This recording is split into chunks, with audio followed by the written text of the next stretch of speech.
ಸ್ನೇಹಿತರೆ, ನಮ್ಮ ನಮಸ್ತೆ ಹಿಂದೂಸ್ತಾನ್ ಉದಯ್ ಹಿಂದಿನ ಎಪಿಸೋಡ್ಗೆ ಎಲ್ಲರಿಗೂ ಸ್ವಾಗತ ಸುಸ್ವಾಗತ.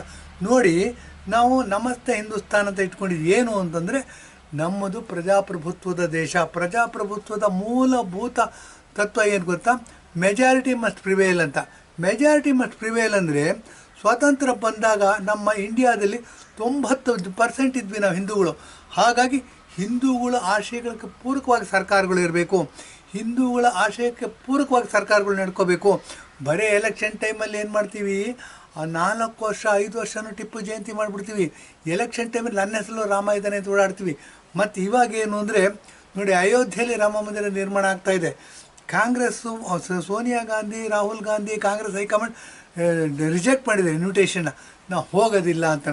ಯಾಕೆಂದರೆ ಅವ್ರು ಹಿಂದೂಗಳೇ ಅಲ್ಲ. ಇದನ್ನು ನಾವು ಬೇಸಿಕಾಗಿ ಅರ್ಥ ಮಾಡ್ಕೋಬೇಕು.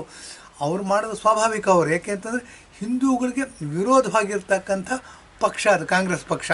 ಇದು ನಿರ್ವಿವಾದ ಯಾಕೆಂದರೆ ಈ ಉದಾಹರಣೆಗಳಿಂದ. ಆದರೆ ಮುಖ್ಯಮಂತ್ರಿ ಇದ್ದಾರೆ ನೋಡಿ, ಇವ್ರು ಹೇಗಾದರೂ ಮಾಡಿ ಮುಖ್ಯಮಂತ್ರಿ ಆಗಬೇಕು. ಕಾಳಿನ ಬೋಳಿ ಮಾಡಿ, ಬೋಳಿನ ಕಾಳಿ ಮಾಡಿ ಮುಖ್ಯಮಂತ್ರಿ ಆಗಬೇಕು. ಹಾಗಾಗಿ ಏನು ಮಾಡಿದ್ರು, ಅನೇಕ ಫ್ರೀಗಳನ್ನ ಕೊಟ್ಟರು. ನೋಡಿ, ಬಸ್ನ ಫ್ರೀ ಮಾಡಿದ್ರು, ಹೆಂಗಸರಿಗೆ 2,000 ಕೊಡ್ತೀನಿ ಅಂದರು, ಮತ್ತು ಎಲೆಕ್ಟ್ರಿಸಿಟಿ ಫ್ರೀ ಮಾಡಿದ್ರು, ಅಕ್ಕಿ ಅನ್ನಭಾಗ್ಯ ಕೊಡ್ತೀವಿ ಅಂತ 5 kg ಅಕ್ಕಿ ಕೊಡ್ತೀವಿ ಅಂತ ಅಂದ್ಬಿಟ್ಟು ಅದು ಚೀಲದ ಮೇಲೆಲ್ಲ ಫೋಟೋ ಪ್ರಿಂಟ್ ಮಾಡಿಸ್ಕೊಂಬಿಟ್ರೆ. ಆದರೆ ಅಕ್ಕಿನೇ ಸಿಗಲಿಲ್ಲ. ಇವ್ರಿಗೇನು ಅಂದರೆ ಭಾಳ ಚೆನ್ನಾಗಿ ಕಾಣ್ತೀವಿ, ಏನು ಗೊತ್ತಿಲ್ಲ ರೀ ಇವ್ರಿಗೆ. 5 ಅಕ್ಕಿ ಕೊಡೋಕ್ಕಾಗೋದಿಲ್ಲ, ಅದನ್ನೆಲ್ಲ ಅನೌನ್ಸ್ ಮಾಡ್ತಾರೆ. ಈಗೇನಾಗಿದೆ ನೋಡಿ, ಮೊನ್ನೆ ಶಿವಮೊಗ್ಗದಲ್ಲಿ ಯುವ ನಿಧಿ ಅಂತ ಶುರು ಮಾಡಿದ್ದಾರೆ. ಡಿಪ್ಲೊಮಾ ಹೋಲ್ಡರ್ಸ್ಗೆ 1,500 ರೂಪಾಯಿ, ಗ್ರ್ಯಾಜುಯೇಟ್ಸ್ಗೆ 3,000. ಶಿವಮೊಗ್ಗದಲ್ಲಿ ಮೊನ್ನೆ ಇದು ಮಾಡಿದ್ರು, ಇನಾಗ್ರೇಟ್ ಮಾಡಿದ್ರು. ಏನು ಅಂದರೆ ಇದಿನ್ನೂ ಕೊಟ್ಟಿಲ್ಲ ದುಡ್ಡನ್ನ. ಅಕಸ್ಮಾತ್ ಕೊಟ್ಟಿದ್ರು ಹಿಂಬಾಲಕರು ಅಥವಾ ನಾಮಕಾವಸ್ಥೆಗೆ ಕೊಟ್ಟಿರ್ತಾರೆ. ನಾಮಕಾವಸ್ಥೆ ಅಂದರೆ ಕೋಟಿ ಜನ ಹಾಕಿದರೆ ಒಂದು 50 ಜನ ಕೊಡ್ತಾರೆ. ಕೊಟ್ಬಿಟ್ಟು ನಾವು ಅನ್ನ ಭಾಗ್ಯ ಕೊಟ್ಬಿಟ್ಟಿದ್ವಿ, ಯುವ ನಿಧಿ ಕೊಟ್ಬಿಟ್ಟು ನುಡಿದಂತೆ ನಡೆದಿರುವ ಸರ್ಕಾರ ಅಂತ ಹಾಕ್ಕೊಂಬಿಟ್ರು. ಯಾವಾಗ ಹಾಕ್ಕೊಂಡ್ರು ಗೊತ್ತಾ ಇವರು? ನೋಡಿ, ಸುಮಾರು 6 ತಿಂಗಳಿಂದ ಹಾಕೋತಾ ಇದ್ದಾರೆ. ಯಾಕೆ ಅಂದರೆ ಕರ್ನಾಟಕದಲ್ಲಿ ಇರ್ತಕ್ಕಂಥ KSRTC ಬಸ್, ಕರ್ನಾಟಕ ರಾಜ್ಯ ರಸ್ತೆ ಸಾರಿಗೆ ನಿಗಮದ ಬಸ್ಸುಗಳು, ಕೆಂಪು ಬಸ್ಗಳಿದೆ, ಹಿಂದುಗಡೆ ದೊಡ್ಡ ದೊಡ್ಡ ಬೋರ್ಡ್ ಹಾಕೊಂಬಿಟ್ರು. ಒಂದು ಕಡೆ ಮುಖ್ಯಮಂತ್ರಿ, ಇನ್ನೊಂದು ಕಡೆ ಉಪಮುಖ್ಯಮಂತ್ರಿ. ಒಳಗೆ ನುಡಿದಂತೆ ನಡೆದಿದ್ದೇವೆ, ನುಡಿದಂತೆ ನಡೆದ ಸರ್ಕಾರ ಅಂತ. ಬದನೆಕಾಯಿ ರೀ, ಅಕ್ಕಿ ಕೊಡೋಕ್ಕಾಗಿಲ್ಲ. ಮತ್ತು ಹೆಂಗಸರಿಗೆ ಏನು 2,000 ಪ್ರತಿ ತಿಂಗಳು ಕೊಡಬೇಕು, ಅದನ್ನು ಕೊಡೋಕ್ಕಾಗಿಲ್ಲ. ಮತ್ತು ಇದ್ರ ದುರಂತ ಏನು ಅಂತ ಹೇಳ್ತೀನಿ, SC/STಗಳ ಅಭಿವೃದ್ಧಿ ನಿಗಮಕ್ಕೆ ಇಟ್ಟಿರ್ತಕ್ಕಂಥ 11,000 ಕೋಟಿ ರೂಪಾಯಿನ ಇವರು ಡೈವರ್ಟ್ ಮಾಡಿದ್ದಾರೆ. ಅಂದರೆ ಅದನ್ನು ದಿಕ್ಕು ತಪ್ಪಿಸಿದ್ದಾರೆ. ಅಭಿವೃದ್ಧಿ ಕುಂಠಿತ ಆಗಿದೆ. ರಸ್ತೆಗಳು ಫೋಟೋ ಹಾಕಿದ್ವಿ ನಾವು. ಇಷ್ಟೆಲ್ಲ ಗೋಲ್ಮಾಲ್ ಮಾಡಿ ಅಧಿಕಾರಕ್ಕೆ ಬಂದು ಏನು ಸಾಧಿಸ್ತಾರೆ ಅಂತ ಕ್ವಶನ್ ಮಾರ್ಕ್ ಎಲ್ಲರಲ್ಲೂ ಬರುತ್ತೆ. ಈ ಥರ ಕ್ವಶನ್ ಮಾರ್ಕ್ ಬಂದಾಗ ಒಂದೇ ಒಂದು ಬರೋದು, ಕಾಳಿನ ಬೋಳಿ ಮಾಡಿ, ಬೋಳಿನ ಕಾಳಿ ಮಾಡಿ ಅಧಿಕಾರ ಪಡ್ಕೋಬೇಕು.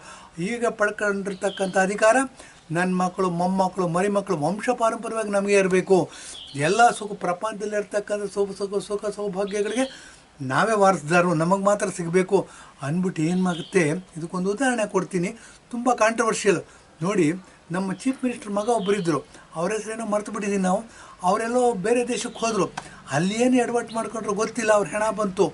ಏನಾಗುತ್ತೆ, ಹೀಗೆ ನಾವು ಬುದ್ಧಿ ಇಲ್ದಿರೋರ ಕೈ ಅಧಿಕಾರ ಕೊಟ್ಬಿಟ್ರೆ ದೇಶದ ಮರ್ಯಾದೆನ ಕಳೀತಾರೆ, ಸಮಾಜದ ಮರ್ಯಾದೆನ ಕಳೀತಾರೆ, ಮತ್ತು ಅನೇಕ ಎಡವಟ್ಟುಗಳನ್ನ ಮಾಡ್ತಾರೆ. ಅದು ಉದಾಹರಣೆ ಇದೇನೆ. ಏನಾಗುತ್ತೆ ಆ ದೃಷ್ಟಿಯಿಂದ ಬನ್ನಿ, ನಾವು ಹೇಗೆ ಬೆಳೆದಿದ್ದೀವಿ ನಾವು ಅನ್ನೋದ್ರ ಬಗ್ಗೆ ನಮ್ಮ ವಿಶ್ವಾಸ ಏನೋ, ನಮ್ಮ ನಂಬಿಕೆ ಏನು ಅಂತ ನೋಡ್ತಾ ಹೋದರೆ ನೋಡಿ, ನಂಬಿಕೆಗಳ ಮೇಲೆ ವಿಶ್ವಾಸ ಗಟ್ಟಿಯಾಗುತ್ತೆ. ವಿಶ್ವಾಸ ಅಂದರೆ ಏನು ಅನ್ನೋದ್ರ ಬಗ್ಗೆ ಹೇಳಬೇಕು ಅಂತಂದರೆ, 12ನೇ ಶತಮಾನದಲ್ಲಿ ಬಸವಣ್ಣವ್ರು ಹೇಳಿದ್ದಾರೆ, ಕಾಯಕವೇ ಕೈಲಾಸ. ದುಡಿಯೋನಿಗೆ ಮಾತ್ರ ಹಕ್ಕು ಬರುತ್ತೆ. ಈ ರೈಟ್ಸ್ ಎಲ್ಲರಿಗೂ ಬರೋದಿಲ್ಲ ರೀ. ರೈಟ್ಸು ದುಡಿಯೋ ಕೈಗಳಿಗೆ ಮಾತ್ರ ಬರುತ್ತೆ. ಇದನ್ನು ಗಮನದಲ್ಲಿ ಇಟ್ಕೋಬೇಕು. ಎಲ್ಲ ರಾಜಕೀಯ ವ್ಯಕ್ತಿಗಳು ಎಲೆಕ್ಷನ್ ಬಂದಾಗ ಮೀಟಿಂಗ್ಗಳಲ್ಲಿ ಹೇಳ್ತಾರೆ. ಯಾಕೆ ಅಂದರೆ ಲಿಂಗಾಯತರು ಓಟ್ ಬೇಕಾಗಿರುತ್ತೆ. ಬಸವಣ್ಣವರು ವೀರಶೈವ ಪ್ರತಿನಿಧಿ. ಹಾಗಾಗಿ ಏನು ಮಾಡ್ತಾರೆ, ಬಸವಣ್ಣವ್ರನ್ನ ಎತ್ತಿ ಹೊಗಳೆ ಮೇಲೆ ಕೂರಿಸ್ಬಿಡ್ತಾರೆ. ಈ ಥರ ಎಲೆಕ್ಷನ್ ಬಂದಾಗ ಕಲರ್ ಚೇಂಜ್ ಮಾಡೋದು. ಈ ಎಲೆಕ್ಷನ್ ಬಂದು ಗೆದ್ದಾದ ಮೇಲೆ ಊಸರು ಒಳ್ಳೆ ಥರ ಕ್ಯಾಮಿಲಿಯನ್ ಅಂತೀವಿ, ಬಣ್ಣ ಬದಲಾಯಿಸೋದು ನಮ್ಮ ರಾಜಕಾರಣಿಗಳಿಗೆ ಸ್ವಭಾವ ಬಿಡಿದೆ. ಇದನ್ನೇ ನಾವು ಡರ್ಟಿ ಪಾಲಿಟಿಕ್ಸ್ ಅಂತೀವಿ. ಈ ಥರ ಪಾಲಿಟಿಕ್ಸ್ ಮಾಡೋರು ಬೇಕಾ ನಮಗೆ ಅಂತ ಇದು ಮಾಡ್ಕೊಂಡು ಹೋದರೆ ಬನ್ನಿ, ಇನ್ನೊಂದು ಉದಾಹರಣೆ ಸಿಗುತ್ತೆ. ಏನು ಅಂತಂದರೆ, 15-16ನೇ ಶತಮಾನದಲ್ಲಿ ಬಾಬರ್ ಅಂತ ಬರ್ತಾನೆ. ಅದು ತುಂಬ ಕ್ರೂರಿ. ಅವನು ಶಹಜಾನ್ ಮಗ. ಅವನು ಡೆಲ್ಲಿನ ರೂಲ್ ಮಾಡ್ತಾನೆ. ಡೆಲ್ಲಿನ ರೂಲ್ ಮಾಡಿದವ್ರು ಇಂಡಿಯಾ ಪೂರ್ತಿ ರೂಲ್ ಮಾಡಿಬಿಟ್ರು ಅಂತ. ಇದು ತಪ್ಪು ಕಲ್ಪನೆ. ಇದಕ್ಕೆ ಉದಾಹರಣೆಗಳ ಸಮೇತ ಕೊಟ್ಬಿಟ್ಟು ಮುಂದಿನ ಎಪಿಸೋಡ್ಗಳಲ್ಲಿ ಡೆಲ್ಲಿ ರೂಲ್ ಮಾಡಿದವ್ರು ಯಾರು ಇಂಡಿಯಾ ಪೂರ್ತಿ ರೂಲ್ ಮಾಡಲಿಲ್ಲ ಅನ್ನೋದನ್ನು ಮುಂದಿನ ಎಪಿಸೋಡ್ಗಳಲ್ಲಿ ಹೇಳ್ತೀನಿ. ಆ ಬಾಬರ್ನ ಸೈನ್ಯಾಧಿಪತಿ ಒಬ್ಬ ಬರ್ತಾನೆ, ಮೀರ್ ಬಾಕಿ ಅಂತಲೇ ಅನ್ನೋ ಹೆಸರು, ಕರೆಕ್ಟ್ ಮಾಡ್ಬೋದು ಯಾರು ಬೇಕಾದ್ರು. ಅವನೇನು ಮಾಡ್ತಾನೆ, ಹಿಂದೂ ದೇವಸ್ಥಾನಗಳನ್ನೆಲ್ಲ ಕೆಡುತ್ತಾನೆ. ಕೆಡುಬಿಟ್ಟು ಏನು ಮಾಡ್ತಾನೆ, ಅದರದ್ದೇ ಸಿಕ್ಕಿದ್ದ ಕಲ್ಲು ಮಣ್ಣುಗಳನ್ನ ಉಪಯೋಗಿಸ್ಬಿಟ್ಟು ಮಸೀದಿ ಕಟ್ತಾನೆ. ಆ ಥರ ಇದ್ದಿದ್ದೇ ಬಾಬರಿ ಮಸೀದಿ. 15-16ನೇ ಶತಮಾನದಿಂದ ನೋಡಿ, ಇವಾಗ ಜನವರಿ 22, 2023ರಲ್ಲಿ ರಾಮ ಮಂದಿರ ನಿರ್ಮಾಣ ಆಗಿದೆ. ರಾಮನಿಗೆ ಸ್ವಂತ ಮನೆ ಕೊಡ್ತಾ ಇದ್ದೀವಿ ನಾವು. 140 ಕೋಟಿ ಜನದಲ್ಲಿ 120 ಕೋಟಿ ಜನ ಹಿಂದೂ ಉಳಿದೀವಿ. ಸ್ವಂತ ಮನೆ ಕೊಡೋಕ್ಕಾಗಿಲ್ಲ ರೀ. ಇದು ನಿಜವಾಗ್ಲೂ ಗರ್ವ ಪಟ್ಕೋಬೇಕಾದ ವಿಷಯನ ಅಥವಾ ಅವಮಾನದಿಂದ ತಲೆ ತಗ್ಗಿಸ್ಬೇಕಾದಂಥ ವಿಷಯನ ಅನ್ನೋ ಪ್ರಶ್ನೆ ನಮ್ಮ ಮುಂದೆ ಬರುತ್ತೆ. ಇದರ ವಿವೇಚನೆ ನಿಮಗೆ ಬಿಡ್ತೀನಿ. ಯಾಕೆ ಅಂತಂದರೆ, ನಾವು ಪ್ರಜಾಪ್ರಭುತ್ವವನ್ನು ಒಪ್ಕೊಂಡ್ರವರು ಪ್ರಜಾಪ್ರಭುತ್ವದಲ್ಲಿ ಬಹುಮತಕ್ಕೆ ಮಾನ್ಯತೆ ಇರಬೇಕು ಅಂತೀವಿ. ಹಾಗಾದರೆ ಹಿಂದೂಗಳ ಆಶಯಕ್ಕೆ ಪೂರಕವಾಗಿ ಸಂವಿಧಾನ ರಚನೆ ಆಗಬೇಕು. ಇದಾಗಿಲ್ಲ ರೀ.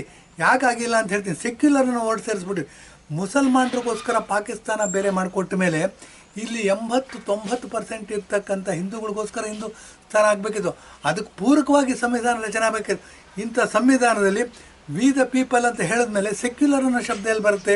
ಸಾಬ್ರಿಗೆ ಅಂಬೇಡ್ಕರ್ ಹೇಳಿದ್ರು, ಇಲ್ಲಿರ್ತಕ್ಕಂಥ ಮುಸಲ್ಮಾನರನ್ನೆಲ್ಲ ಪಾಕಿಸ್ತಾನಕ್ಕೆ ಕಳಿಸ್ಬಿಡೋಣ ಅನ್ನೋದಕ್ಕೆ ಒಪ್ಪಿಗೆ ಇತ್ತು ಅಂಬೇಡ್ಕರ್ ಅವರು. ಇದ್ರದ್ದು ನೀವು ಇವುಗಳ ಡೀಟೇಲ್ಸ್ಗಳನ್ನ ತೆಗೆದುಬಿಟ್ಟು ನೋಡ್ಬೋದು ನಾವು ಪುಸ್ತಕಗಳಲ್ಲಿ ಮತ್ತು ಗೂಗಲಲ್ಲಿ. ಇದು ಪ್ರೂಫ್ ನಾವು ಕೊಡ್ತೀವಿ ಮುಂದೆ. ಏನು ಅಂತಂದರೆ, ಇಂಥ ಪರಿಸ್ಥಿತಿನಲ್ಲಿ ಏನಾಯಿತು, ಅಂಬೇಡ್ಕರ್ ಆಶಯಗಳನ್ನ ಧಿಕ್ಕರಿಸಿ ಅಂಬೇಡ್ಕರ್ನು ನಾವು 1950ರ ನಂತರ ಎಲೆಕ್ಷನ್ ನಡೆಯುತ್ತೆ. ಆ ಎಲೆಕ್ಷನಲ್ಲಿ ಅಂಬೇಡ್ಕರ್ ಶಿಷ್ಯನೇ ನಿಲ್ಲಿಸಿ ಅಂಬೇಡ್ಕರ್ನ ಸೋಲಿಸ್ತಾರೆ. ಜವಾಹರ್ಲಾಲ್ ನೆಹರು ಪ್ರಧಾನಮಂತ್ರಿ ಆಗಿರ್ತಾರೆ. ಕಾಂಗ್ರೆಸ್ಸಿನ ಪ್ರಧಾನಮಂತ್ರಿ, ಕಾಂಗ್ರೆಸ್ ಪಕ್ಷ ಮತ್ತು ಜವಾಹರ್ಲಾಲ್ ನೆಹರು ಸೇರಿಸಿ ಅಂಬೇಡ್ಕರ್ನ ವಿರೋಧ ಮಾಡ್ತಾರೆ.